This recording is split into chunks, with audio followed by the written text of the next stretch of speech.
আসসালামু আলাইকুম সবাইকে, welcome to my blog wishes life ডায়েরিতে। আশা করছি আপনারা সবাই ভালো আছেন।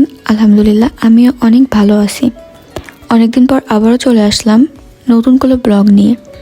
আজ কোনো রান্নার ব্লগ বা ডেইলি ব্লগ নিয়ে আসেনি। আজ এসেছি আপনাদের মাঝে আমার ছাদ বাগানের এক অংশে কিছু ফুল গাছ সহ পরিচর্যা নিয়ে। কিছুদিন আগে আমি আমারই চ্যানেলে আমার ছাদ বাগানের ফুল গাছ সহ পরিচর্যা নিয়ে ভিডিও আপলোড দিয়েছিলাম। সেখানে আপনাদের কাছ থেকে অনেক ভালো রেসপন্স পেয়েছি, আলহামদুলিল্লাহ। তো আপনাদের উদ্দেশ্যে আমি আবারও এমন একটি ভিডিও নিয়ে চলে আসলাম। এখানে যে ফুল গাছ দেখতে পাচ্ছেন এটা হচ্ছে পর্তুলিকা ফুল। তো পর্তুলিকা ফুল আমি আলাদাভাবে ছাদে লাগানো হয়নি, এটা এমনিতেই হয়েছে। প্রতি বছর দেখি এই সময়টা আসলেই আমার সমস্ত গাছের গোলাপ গাছ, বিভিন্ন গাছের গোড়ায় একটি একটি করে এই গাছগুলো হয়ে থাকে।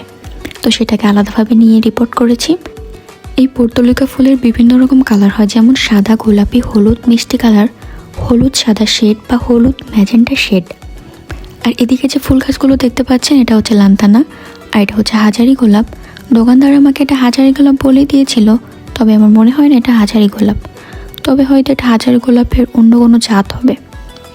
আর যে লান্তানা, এটা আমার আগের ভিডিওয়ে আপনারা দেখতে পারবেন, এটা আমি কিভাবে লাগিয়েছি সেটা ওখানে দেখতে পারবেন।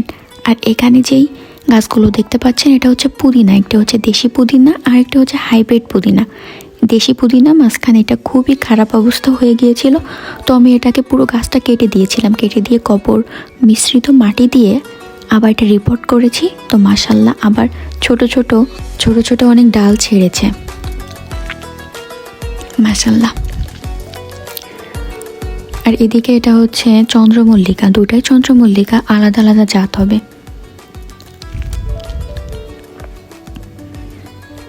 আর এদিকে এই যে গোলাপ গাছগুলো দেখতে পাচ্ছেন এটা থেকে ছোট ছোট অনেক কড়ি বের হয়েছে, ছোট ফুলগুলো এখন ফোটার অপেক্ষায়।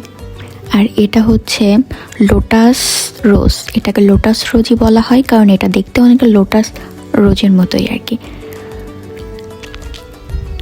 আর এখানে এটা হচ্ছে পিঙ্ক ডায়ান্থাস। যে সব কিছুর মাঝে এই যে গোলাপটা বেশি ফোকাস করছে, যেটা দেখতে বেশি ভালো লাগছে, এটা হচ্ছে হেনরি ম্যাটিস গোলাপ।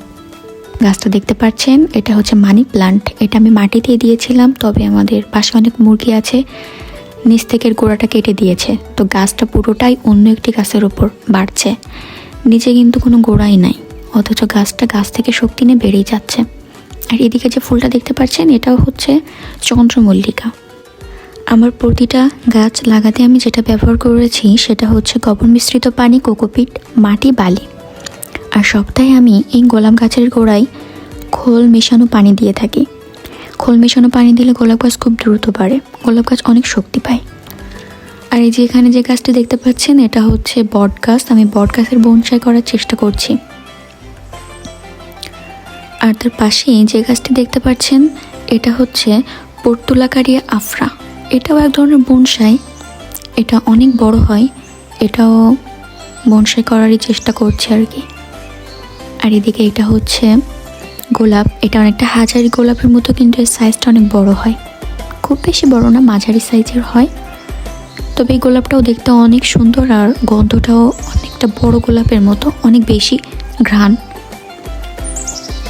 এদিকে যে গোলাপ গাছটি দেখতে পাচ্ছেন এটা হচ্ছে হোয়াইট রোজ। এটা অনেক বড় হয়, মাশাআল্লাহ দেখুন কতটা বড় হয়েছে, এক থোকায় কিন্তু 3টা গোলাপ হয়েছে।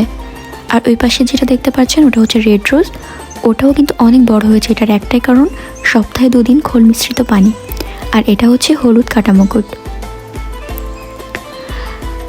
তো আশা করছি আপনাদের আমার ভিডিওটি অনেক ভালো লাগবে। তো আমার ভিডিওটি যদি আপনাদের ভালো লেগে থাকে অবশ্যই লাইক, কমেন্ট এবং শেয়ার করবেন, এবং আমার চ্যানেলটিকে সাবস্ক্রাইব করবেন এবং আমার পাশে থাকবেন। সবাই ভালো থাকবেন। আল্লাহ হাফেজ।